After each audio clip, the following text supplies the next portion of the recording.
The views and opinions of the hosts and guests are their own and do not necessarily reflect the views of the management and staff of Guardian Radio. It's time for Tell It to Stanya. It's all about you. Ooh, let's peel away the layers and focus on you. Ooh, what's going on inside? Let's talk about love and truth and the matter of who we are. Let's find out together on Tell It to Stanya. I almost want to say this is the first time that Brittany alerted me that we were starting the show. Brittany, why are you looking at it like that? Anyhow, pleasant good afternoon. Stanya Davis here. That's right. I am she and she is me. And today, of course, right now, 1 p.m., Tell It to Stanya. So a whole lot of things definitely happened this week. I mean, I ain't got to go down the line of things that happened. But one of the things that did happen, I got a flyer talking about, hold on, I'm messing this up. Y'all ain't got 52 minutes. No, y'all ain't gonna do that to Stanya. Hold on, let me get the right thing together. Okay. Where's my little flyer? Okay, yes. World Suicide Prevention Day. That's right, it was this week. And so that's the direction that I decided to go in. And believe it or not, I was minding my own business as usual. Minding my own business. And, connected with someone and figured, let me see if one story here. And sure enough, there definitely was a story, which is good because it goes along with what it was that I originally wanted to speak about. And what I'm talking about, of course, we're talking about depression and suicide. But we're going to go a little deeper and we're going to be specific. I want to focus on the men. And I know, guys, I focus on y'all a lot. But this is good because this like y'all, this y'all show. This y'all thing, this y'all space. This way y'all, get to do the work. Get to find out more about parenting, being a good father. You learn how to improve relationships and, of course, your emotional and mental health. And so that's where we're going to go. Everybody know I'm a life coach, number one life coach in these here parts, may I add. And I have to confess that even though most of my clients are women, I do have a few male clients.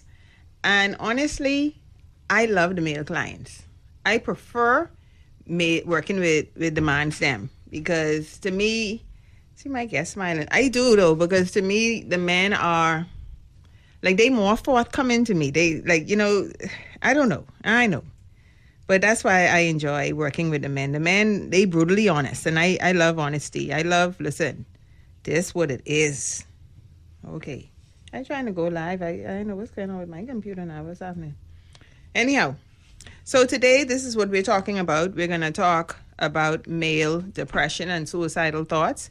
I know it's definitely something that women would have experienced and a lot. But we're not talking about the woman's them. We're talking about the man's them today. So that's where we're going to go. So I want to welcome my guest in studio today, Andrew LaFleur. Nice. Thank you for having me. Okay, awesome. And like I said, it was haphazard that we connected. You were selling things. You was moving through with business and stuff, and then of course it would have taken another turn. So in preparation for today's show, I did ask a few men a few questions, and these were the questions that I asked them, and very interesting some of the responses. Okay, let's go. So question 1 was, have you ever experienced depression? Second, if yes, was it relationship? Was it family, death, money, or state, whatever it was? The third one, have you ever had suicidal thoughts? Fourth one, how do you navigate when life gets tough? And then the fifth one, which is the interesting one for me, on a scale from 1 to 10, 10 being the highest, do you think women in your life create a safe space for you to be vulnerable? That was the interesting one, of course. So that's another thing. So if you want to join the conversation, you can send me a text message. You know, I love to read the text messages. 422-4796. That's 422-4796. No calls yet. Not yet. We got to get into the story and get into what's going on here. So with that said, Andrew, I know you shared with me before that. You were asking me before I get I brown nose it now. Let me brown nose and love up Dwight. So you asked me when you came in studio. You asked me, where does Dwight sit, right? And Yes, because my Grammy often listens listens to Morning Blend every single morning. Okay, and what's Grammy's name? Shout out to Grammy. My Grammy, her name is Elaine Sherman. Okay. So she's listening. She's always listening. Yeah, so shout out to my Grammy, the best Grammy in the world. Okay, sound good, boy. Let me tell you something. Grammys run it. Grammys run it. I always say Grammys could get the children to do what parents can't get them to do. So shout out to Dwight, I guess. I don't even know why. You know, she's supposed to be listening to tell it to Stanya, if anything. I mean, hello. But anyhow. Okay. So tell me a little bit about yourself. How old are you? Well, I am 29 years old. I will be 30 November 16th. Okay. Okay, good stuff. All right. So I got like years on you because my birthday is in November as well. It's a good month. It's an amazing month. So, okay, so let's go back now. I know you shared that you had struggled with depression. Yes. Okay, so let's go back. How, like, what age are we talking here? Well, my first, I can't remember how old I was, but I remember the grade. I was in grade 10, 11. Mm-hmm. I was very much in high school. It was this competition, this speech competition that we had. Well, back then I went to CC's meeting. Okay. And it was a speech competition against C.R. Walker. As you know, there's a beef between the two schools in terms of, the best school in the Northwestern District. So I didn't know that.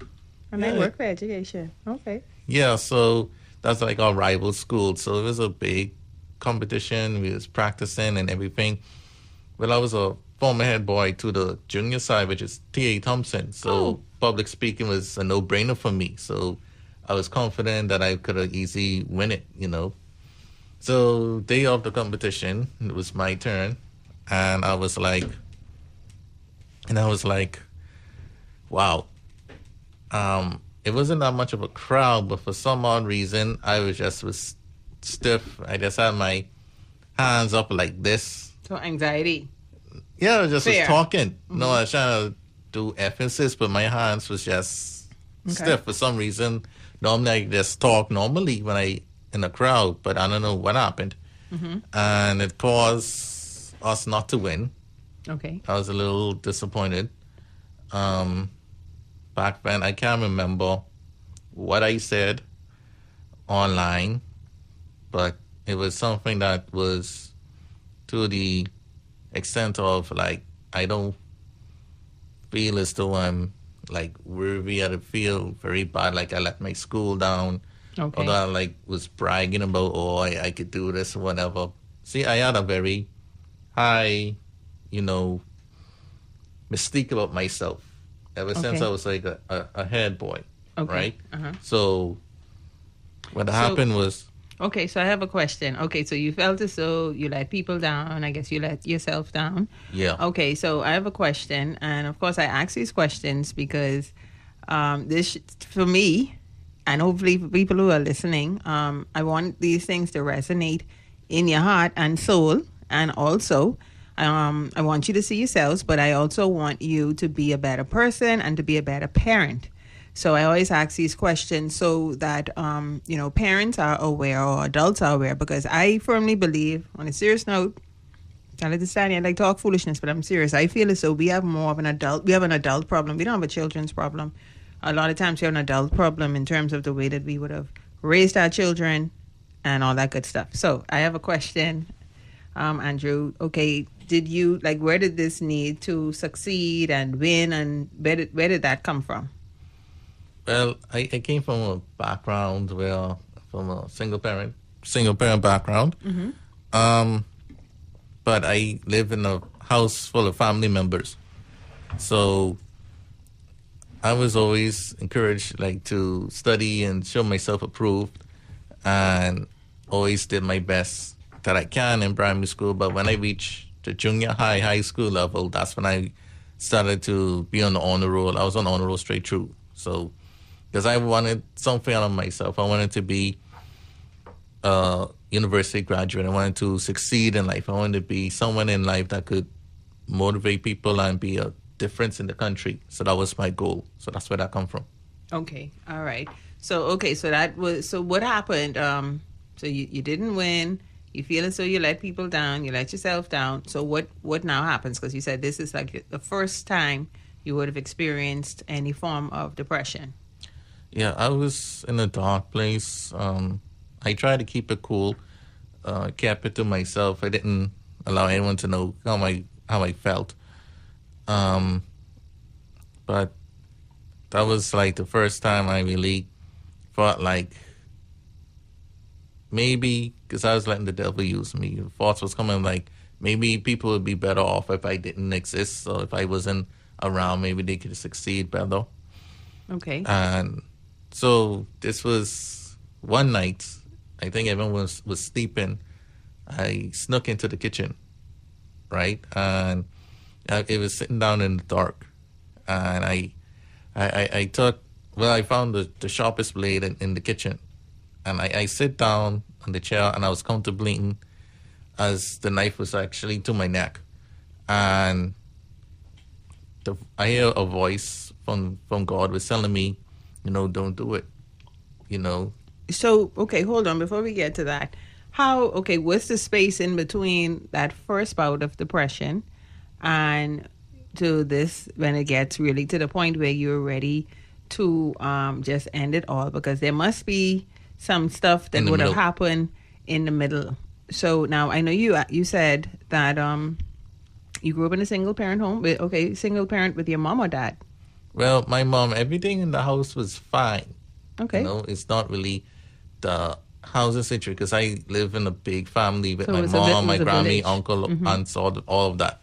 But it was just for me personally, like my ego was tarnished.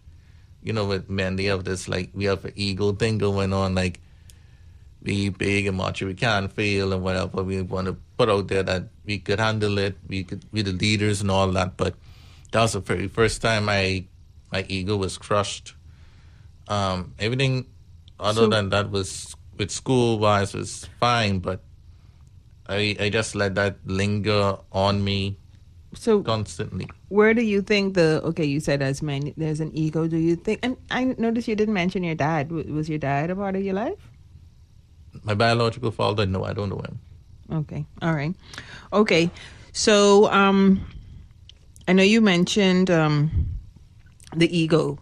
Do you think, like, where does this pressure come from, though? Do you think this a self-imposed pressure? Is this a pressure from society, or culturally, where, or even religious too, where, men are supposed to do this, men are supposed to do that, men are supposed to win all the time, men should be tough, you shouldn't talk about what you're going through, or, like, where do you think this came from? Like who?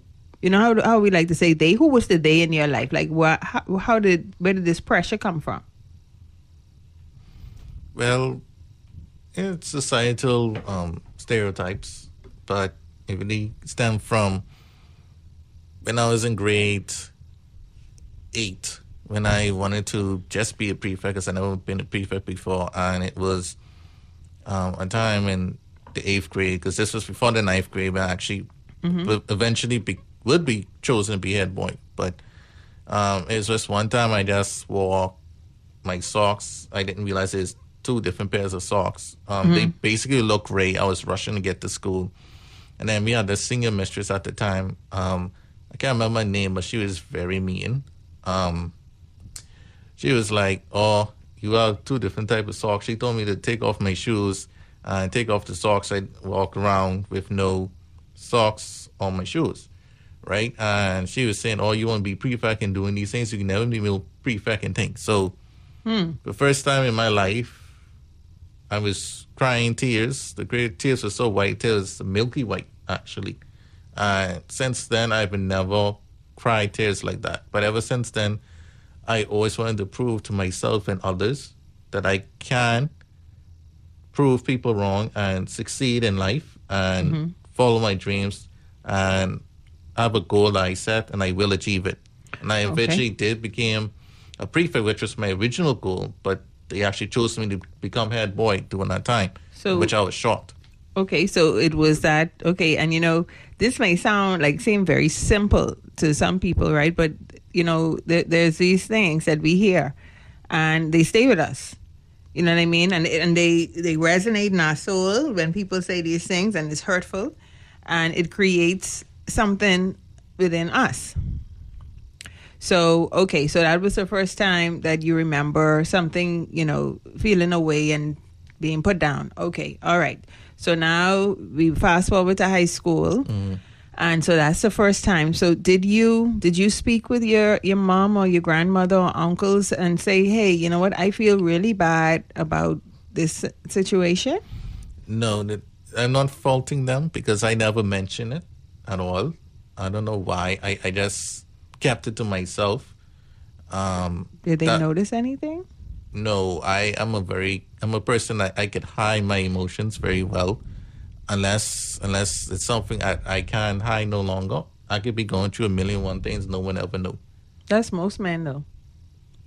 But I feel like there's always some sign, though. I mean, it may be whether or not it's drinking, whether or not you're sleeping long, whether or not there's usually, it may be something small, but there's always something that's not quite right. Like you can't put your finger on it exactly.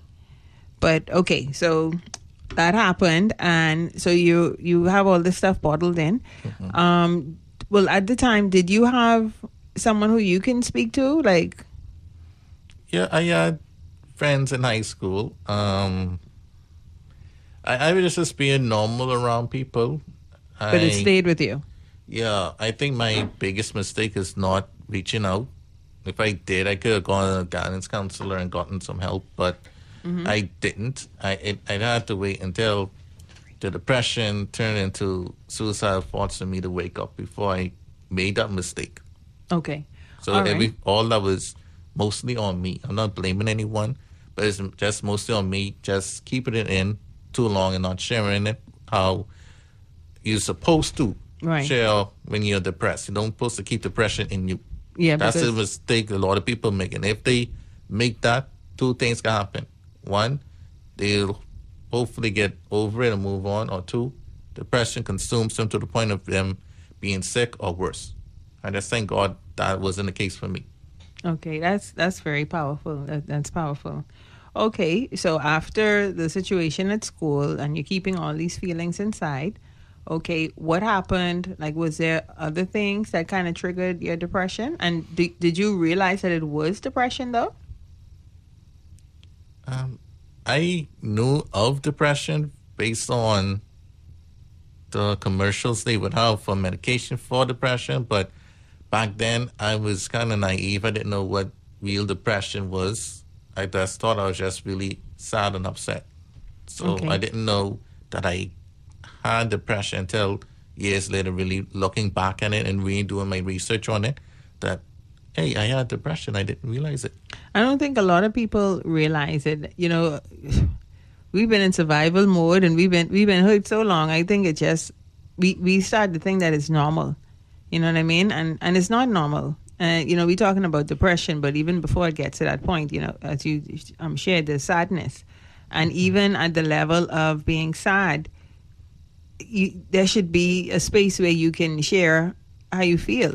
There should be a space, there should be a person, and it's okay to speak. And guys, I'm talking to you because this is about y'all right now. And I know that the pressure is be tall, man. The pressure is very tall. And I know that, sometimes as women especially based on these responses, what I got when I asked the men if they felt as though they could be vulnerable with their mate or the women in their life. And of course, I'll share what they said, but it wasn't looking too good. So I have to also speak to the women too, because I think that as women, we're very powerful. Boy, I love being a woman, child. I ain't gonna tell you all the word lie. I love it. Hello. But I feel as though as women, one of the things or one of the gifts that we give our partners is that safe space, or it should be that space for him to be vulnerable and to say, man, listen, I ain't really having a good day today, or this happened to me today. And guys, and if you were a woman and you can't do all that, I think you're with the wrong woman too. I just saying. I mean, I'm just saying, because these things, this is a healthy relationship. My dad is 82. He's 82, and my stepmom, well, I ain't even gonna say her age because she ain't gonna want me say her age. But she always knows when my dad is upset. He don't have to say a thing, okay? He doesn't even have. I don't know if he got one little look or one little twitch, but right away, she always knows when he's upset. So women, create that space with your man. I just saying. Okay, let's go back to Andrew. Okay, so Andrew, you're holding all this stuff in. You're not sharing it with anyone. And so what happens next? Like at what point, how do we get to the knife? I think what really set it off was that I heard people was talking about it, and they wasn't calling me out directly, but it got to the point that I was blaming myself for the loss. And then I just found my breaking point. And then and you know what, blaming self, that's one of the signs. A lot of times, we blame ourselves when we are sad or when we are depressed. That's the biggest thing. The biggest thing. Most of my clients, when they come in, they're feeling as though, okay, it's something that I did, and it's a terrible thing. So this one situation triggered the knife situation? Yes. Okay. See, after, going back to grade 9 for a quick second, after I became med boy, I developed, I call it a self-righteous attitude. Like back then, everyone looked up to me as the leader. Everyone used to call me head boy because they didn't know my name. And even when I went to high school, people still calling me that. So I had this self-righteous attitude that I could do no wrong. And I was like the perfect model student, always on the honor roll, etc. But when that happened, everything in my life changed, and everything that I developed, everything that I thought was me, all that went away. All that was crushed. I didn't know how to handle loss. I didn't know how to handle defeat or setback because I was on the winning streak. And given that and the stuff I said earlier, that's what triggered everything. Yeah. Okay, so now you're home. Where was everyone when this happened? Sleeping. I snuck in the kitchen one night. It was the house was dark, and I was trying to be as quiet as possible. So, okay, and this is a sensitive question, and I'm sure we're going to get to it because, okay, some people would say, okay, that's extreme from not winning the debate. It was the debate, and going now from not feeling good into the knife. So, okay, did your family ever know, like, at what point? Because, like, okay, what happened after? Okay, you said you heard the voice of God, you put it down, and you just go back to bed? I prayed silently and repented of that. So I pray to my Heavenly Father, and it's always good to have a relationship with God. Because if I didn't, that's why I always have thankful for my mother. She's a very prayerful woman, and I know she's listening, and I just want to thank her for raising me to be the man that I am today. So shout out to my mom. Okay. So they didn't, this isn't the first time Mommy hearing the story, eh? When I told her I was going to be on the show, given the topic, I thought I told her, but I guess I didn't. So Andrew, how old were you at this point? 16? You could say that. Around 15, 16? Yeah. Oh, 17. Okay, from then until now, Mom did not know that this happened. So this is really the first time Mom is listening. Unfortunately, yes.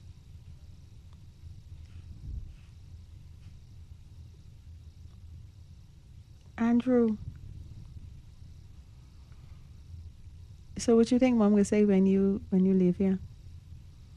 I know it's going to be a discussion, but I just prayed about it and wanted to move on from it, but I never thought to actually mention it because so much things, life just continued on, you know. So, okay, after that one situation, did anyone in the house know? Did you ever tell anyone in the home? Because it's a village. There's Grammy. There's what is it? You light up and say Grammy. There's your uncles. So you never. So no one knew. I mean, they know now. No one knew. So did you ever tell anyone ever, like outside of your family? Yeah, I believe I told my my significant other. I believe I told her. I didn't tell her to the extent, but I told her I had those thoughts before. So, okay. Now, see, you throw a curveball on me now. Hold on now. Okay, so when you told Mom you were coming on the show, and she would have asked what you're going to talk about, right? Mm-hmm. So, and you said depression? Yeah, she's like, when were you ever depressed? I didn't know these things. You could have told me. So, listen. Brittany, take me to commercial break. We coming right back.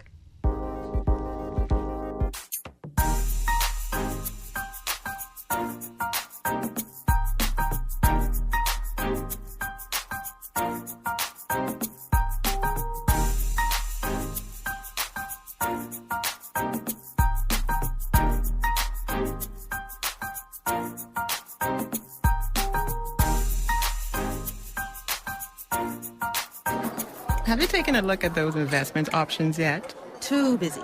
Look at today. Workout, breakfast, drop kids at school, back-to-back meetings, dog from the groomer, nails. And that's all before 12. How come you're so chill? That's because my money is as busy as you. At RF, we find the best Bahamian and international investments to keep your money busy so you can spend more time focusing on you. Contact us at rfgroup.com to find out more. RF, money at work. The new Guardian Radio Sunday is here with a full day of diverse programming, kicking off with the first and last word in sports, the Press Box with Naughty and Earl the Pearl, followed by Temple Time, Caribbean and urban American gospel hits, Vital Voices, Sisters in Christ, and Your Lane with Coach Trish Hanna, Remark with Garth Roseborough, Let's Talk Together in English with Lady T, Sundays starting at 11 a.m. right here on Guardian Radio 96.9.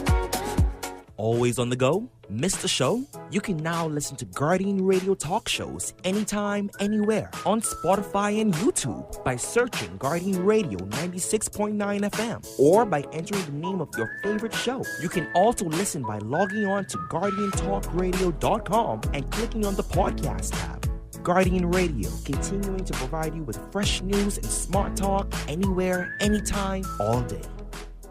Looking for insurance that fits your lifestyle and your budget? At Star General Insurance, we've got you covered. Whether it's motor insurance with flexible options for third-party liability and comprehensive coverage, or commercial insurance products that protect your business, we have choices you can afford. Own a home or renting? Our home insurance products have just what you need. And for the adventurers out there, we offer marine insurance too. Visit our website or social media pages for contact information and quotes. Star General, insurance made simple. This is Guardian Radio 96.9 FM. Fresh news, smart talk, all day.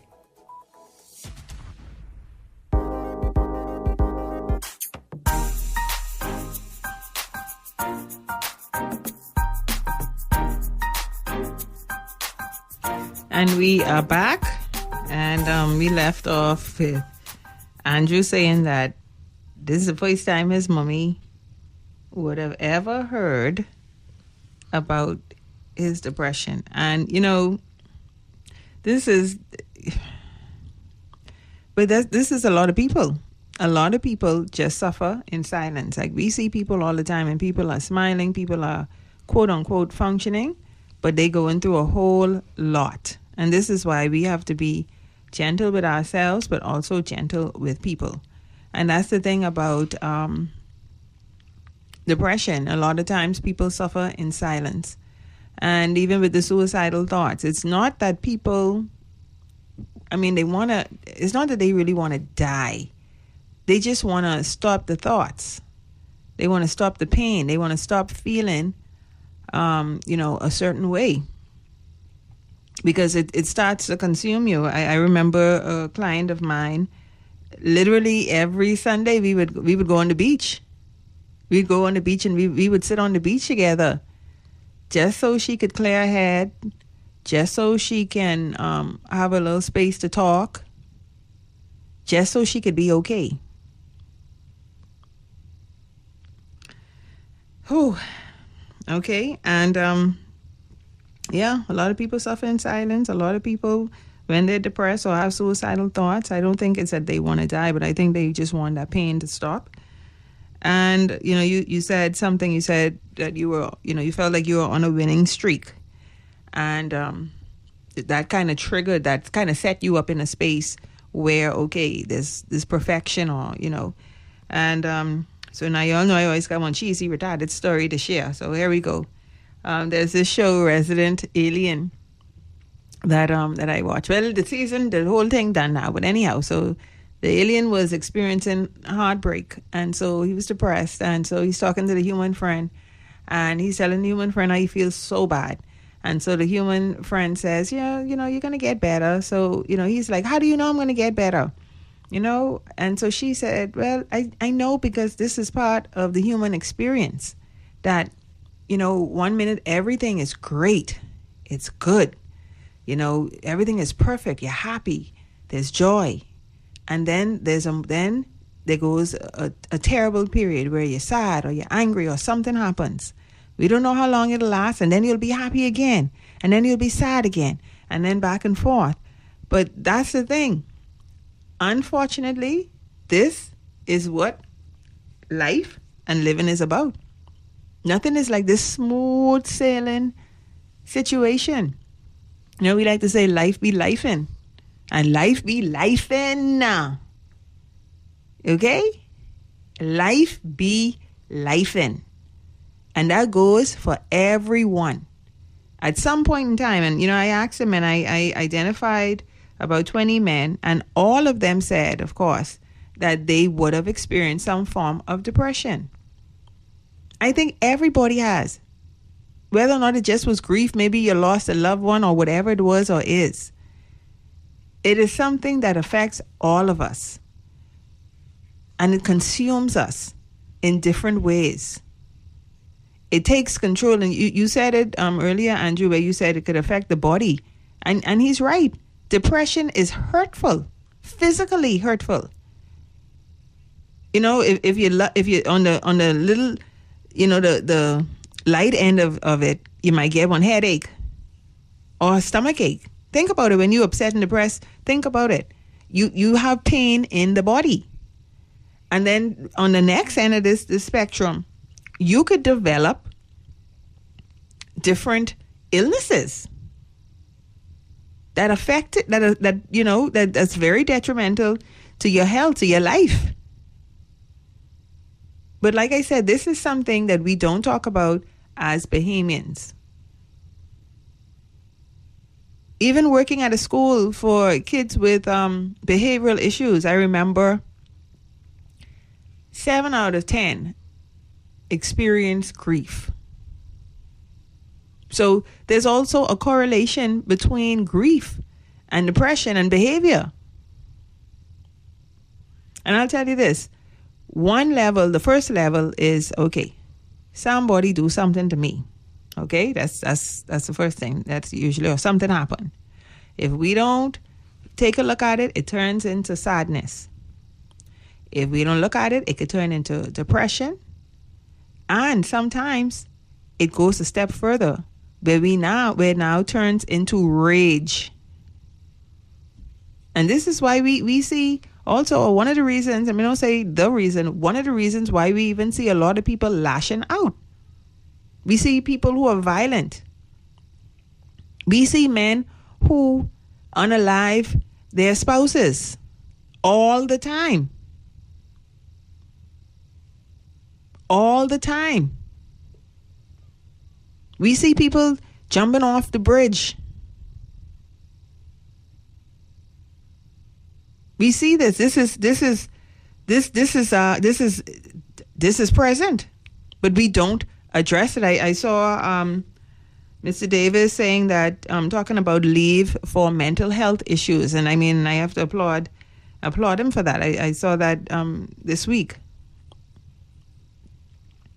And then on top of that, we don't even zoom in on childhood depression. We don't zoom in on that. We either say the children are rude, or we say they may have a learning disability.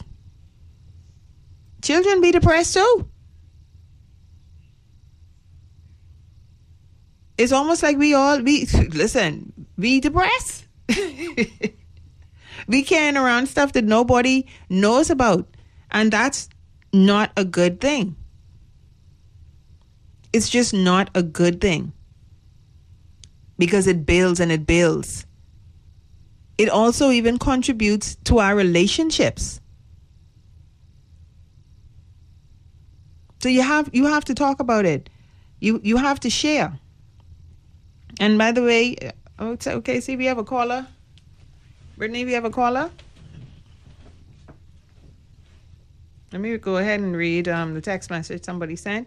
Hey, be encouraged. And the person said, I want you to Google the poem called Mother to Son by Langston Hughes. Okay, we have a caller on the line. Okay, caller, go ahead. Golly, they just back in the West. Bremen, Darling, Ferguson. What I've noticed, right?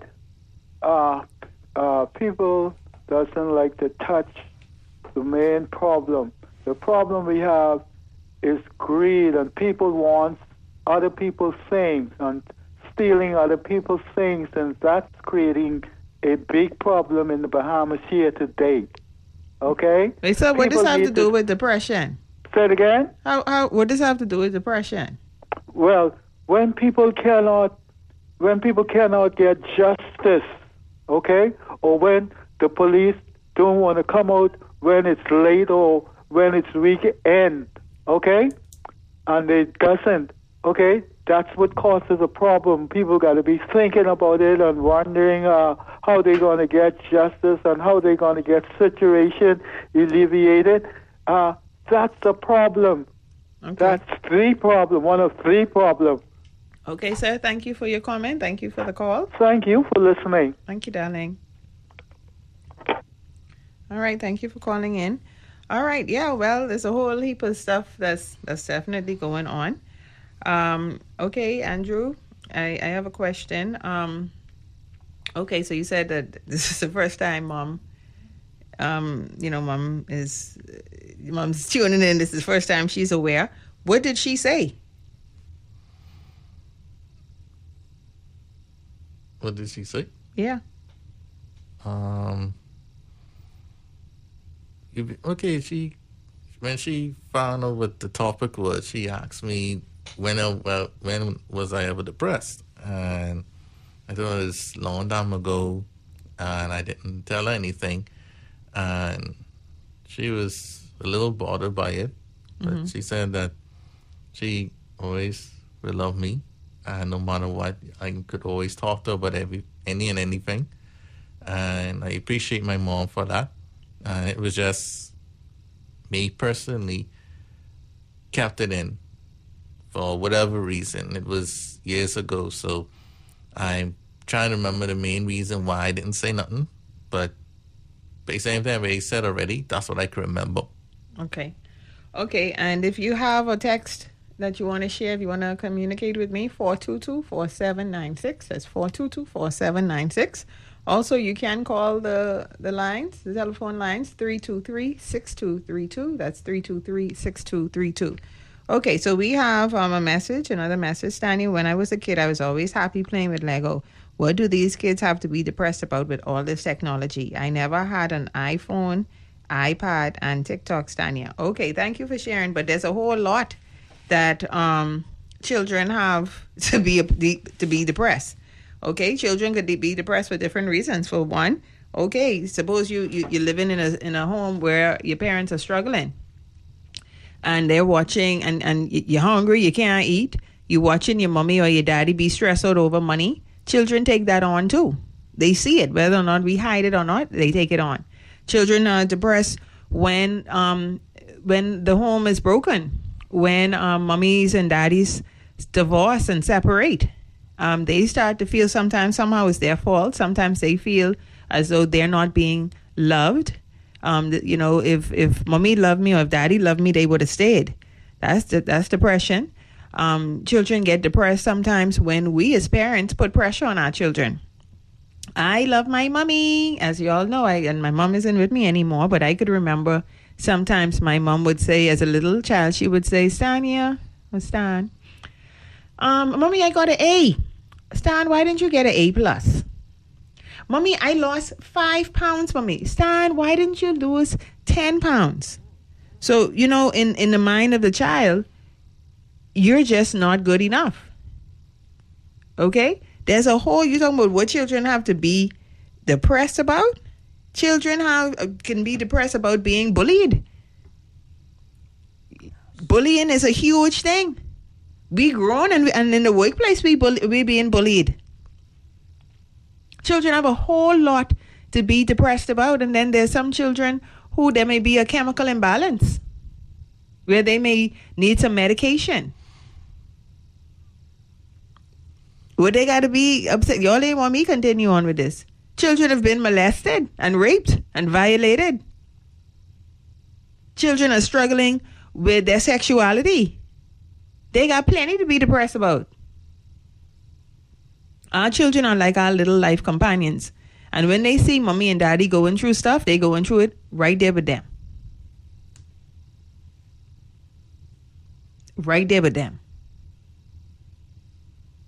So childhood depression is a huge thing. See, this is a huge thing. Very, very huge. It's huge, yet it's silent. And then it becomes loud when the catastrophe happens. And usually the catastrophe ends in either violence against themselves or violence towards others.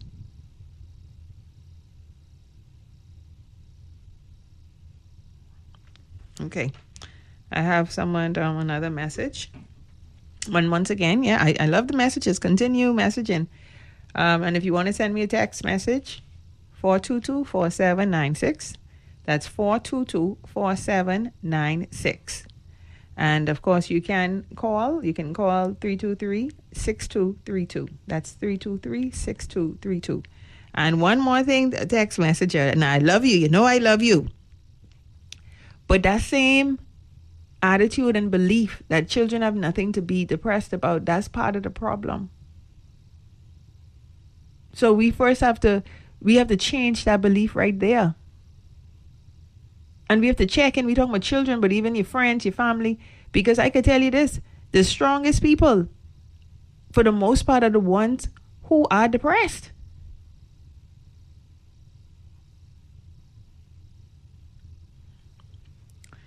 Okay, another text message. The Bahamian way of communicating can be very mean and antagonistic. I would like to encourage us to be a little kinder and gentler with our words. Yes. And if you're a parent, this my little cheesy thing. We going back to Andrew in a minute. This my little cheesy thing, and I think I said this before. My daughter, I can tell you, she's sick of me. We're talking. But this is something that we do in our family, where we have family meetings. As young as my grandniece, who is now, my grandniece is now 13. Hi, Ramaya. Boop, boop, boop. She can call a family meeting. Anyone could call a family meeting. You could say what you want to say, but you got to be respectful. The family meeting is a place where you can have conversations. And as parents and as people in general, you got to watch people. You got to watch people. There's signs. You might miss them, but there's some signs. Okay, we have a call on the line. All right. Hello. Hi, Sonia. How you doing? I'm good. How are you? I'm great. In reference to your topic today, depression, right? Mm-hmm. Am I right? Yes. Go ahead. I'm sorry. Yeah, I'm wondering is when we look at a lot of persons now in adulthood who's supposed to be passing down wisdom and understanding to the younger one. Mm-hmm. You know, even in the, let's say, our government systems, you know, a lot of them behave just as troubled kids. Right. So when we have adults still trapped in children's ways, we wonder what had happened to them growing up. And so how do we curb this situation? Because currently in the country, when you look at the way how we behave as human beings, seems like humanity is almost missing nowadays. And the love and community for each other and the care, it's not what it ought to be, you know. It's all about what can I get out of this for me. Yeah. So that all of these stem from childhood trauma and what the child would have experienced, but there was no one to speak to this child in a way, and also the spiritual side of children. Right. Yeah, you had children attending church and all of that. I know growing up, we used to always walk around with a Testament in our back pocket, and so our little spiritual life was always one that we try to keep intact. Because if our children today are just being driven by school and books and things of the world, mm-hmm. and then their spiritual being would become depleting, and I think that needs to be checked as well. Thank you. I'll hang up and listen. All right. Yeah, it's well. Thank you for calling. Definitely.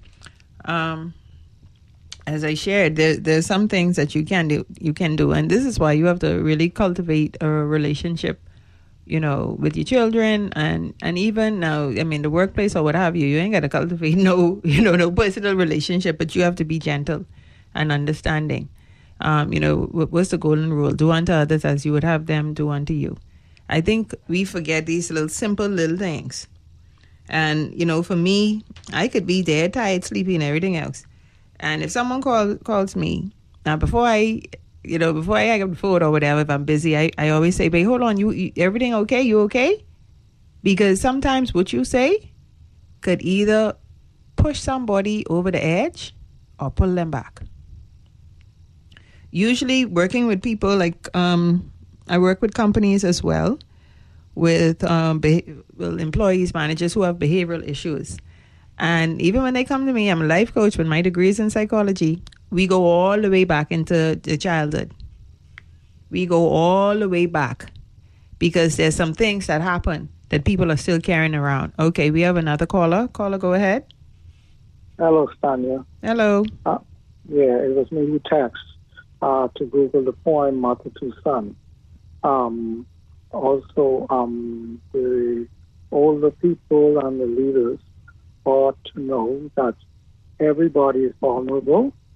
Kids, elderly people, and women need our protection as men.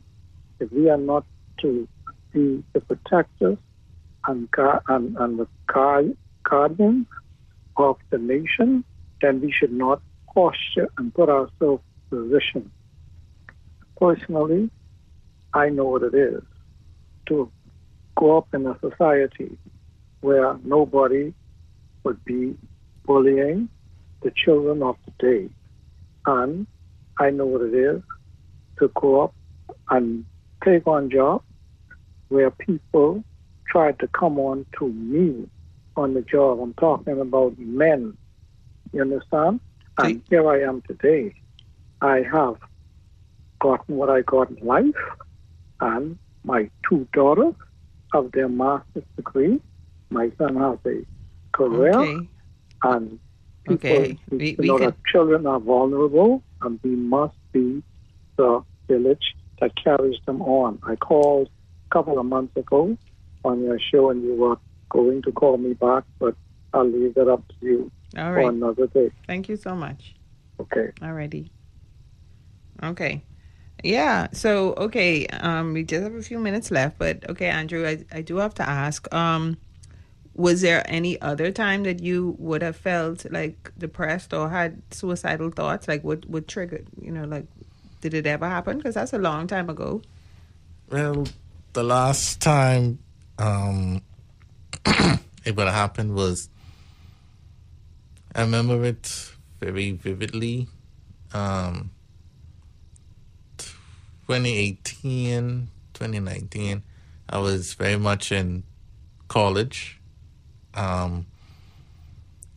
This one looking back is not as serious as the first one. I could laugh at this one.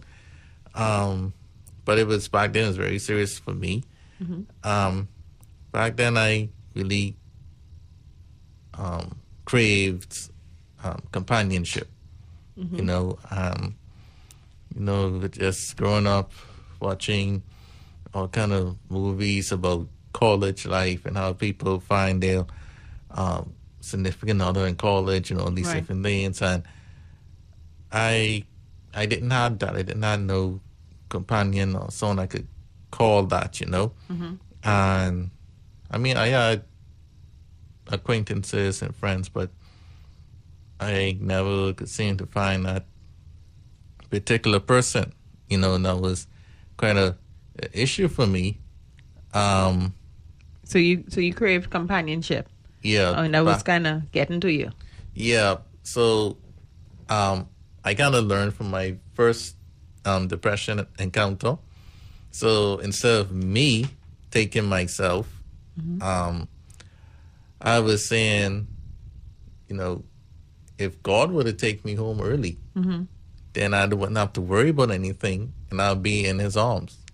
Right. And it was I was trying to remember the song for the longest time. I can't remember the song name, but I remember a verse in the song. It's a Christian song.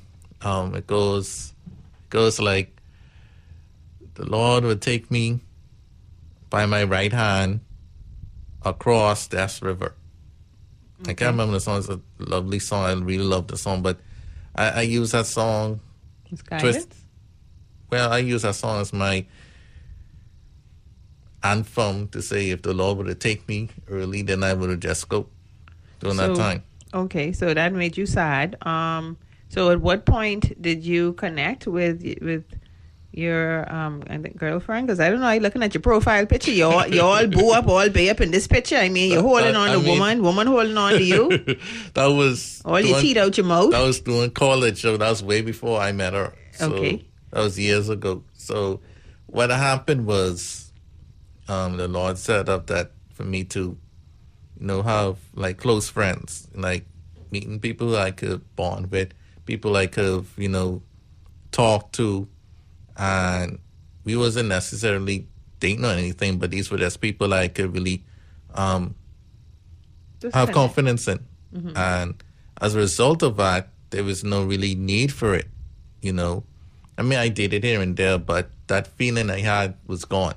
So, okay, and speaking with a client this morning, and and the person shared, and she was like, Stanley, I feel alone, and I just feel so alone. And, we talk about, there's depression when it comes to breakup, right?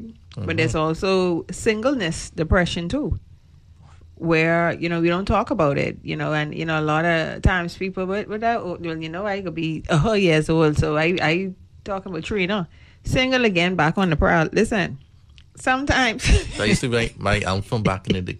What you know about that? That's before your time, Andrew. No, when that song came out, I was like young, and then I heard it, and then when I was in my teen years, I'd be like, this song is speaking to me. But see, and we don't, like I say, we don't always talk about singleness depression, being alone. And, and that's another thing that society, put on you, that you're supposed to be with someone. And if you're not chosen, selected, you're not with someone, then there's definitely something that is wrong with you. Now, mind you, there's a inner craving that I think we have, companionship and being with someone. It represents something, but we don't always talk about that singleness depression as well. And it's real. It's really real. Okay, we have a text message coming in. Oh, this is a long one. I don't know what this say now. Okay, people don't allow themselves to feel depressed, unfortunately, and men especially can't show their vulnerability, or they will be considered soft or gay, which is unfortunate. Oh, you're so true, darling. That's why we have so many people that drink. Alcoholism is a very serious problem here, but people just see it as having a good time. You hit it on the nail. That's right. There's a whole lot of men that in the club, and they drinking because they are depressed.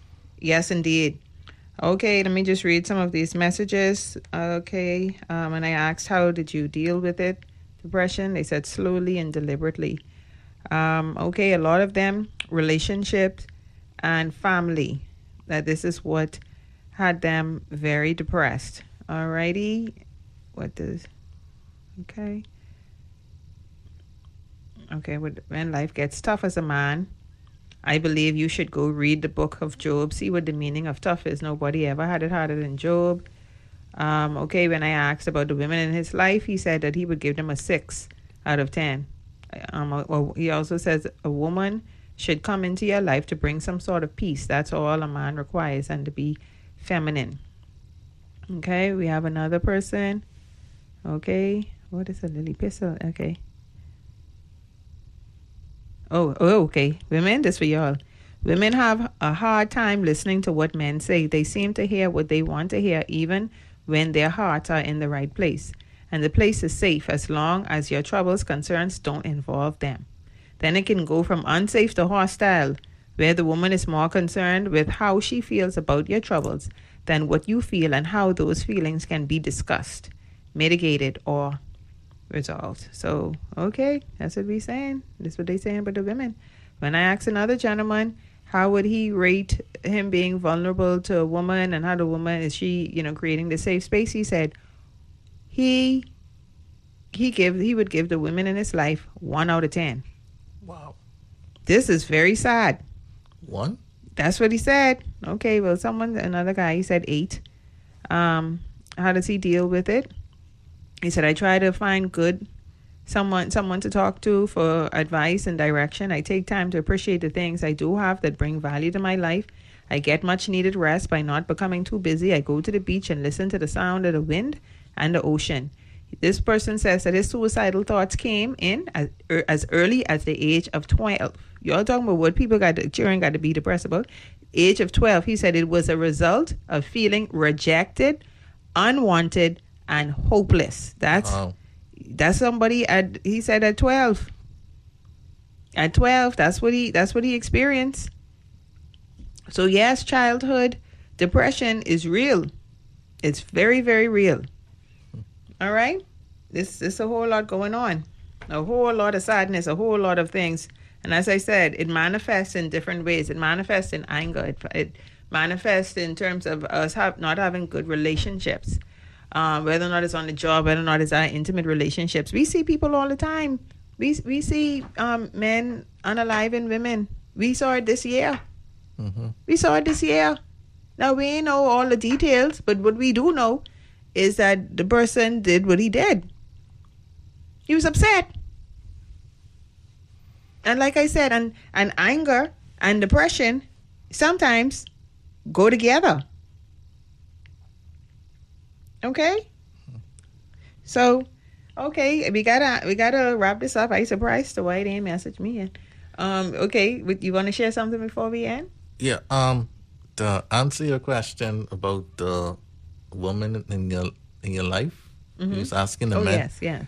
I was waiting for you to ask me that question. Okay, so what you give listen, this one show off, but this woman and all the teeth hanging out his mouth again. Boy, listen, Brittany, you could see it from over there, right? Hello, okay now. Let me hear this. Well, let me hear this. Big up yourself, Chad.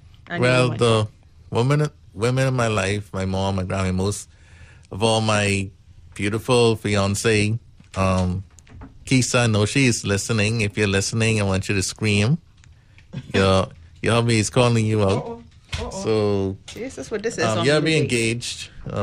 So I would give her. Ask you if you engaged. How you get share this? No. I want to share. I will give her a 12 out of 10. She is wonderful. You know, I just want to say that don't let depression go into suicide, and don't let your suicidal thoughts control you to commit it. Have faith and trust in God. I had those feelings. It could have been very bad if I fallen through. A lot of loved ones could have been hurt. Right. But you never know what impact you could have in life. You know, and once you move forward in that, ask God to help you, and you seek the help. You talk to a confident friend, family member, or a pastor, or a counselor, or a life coach like the host here. Hello. You know, you'll get far in life. You will find happiness. You'll find a good career, and you could find that special someone, whether it be a husband or a wife to be. I have a question. Why did you want to do this today? I just like to motivate people. I like to use my testimony, my story to help motivate others who might have going through, unfortunately might go through something that I went through before. And if they listen to this, and if they look back on this and say, if Andrew could go through it and overcome and not smell like smoke in the furnace, then I could too. Okay, good stuff. Okay, we're gonna leave it here today. Guys, so we're talking to the women now. I did a video on TikTok. Look for me on TikTok, Stanley Davis, the love-starved woman. Take a look at that video, very interesting. And actually, but today is Saturday. Tomorrow I may do a Zoom talk about the love-starved woman. So if you want to be a part of that, give me a call. I putting this out here. I say I don't want no man them calling me. I am not interested. Okay? If you ain't calling me, but I'm not interested. So women, y'all could give me a call, 451-6767, if you want to be a part of the private Zoom meeting. Because listen, we have to do our work in private. We ain't got to do it, broadcast it. This is your safe space to talk and vent. So let's do it tomorrow. What time are we doing this? Tomorrow at 4 p.m. All right? So if you want to be a part of the private session, it's free. Just give me a call, 451-6767. We out of here. I'll see you next week.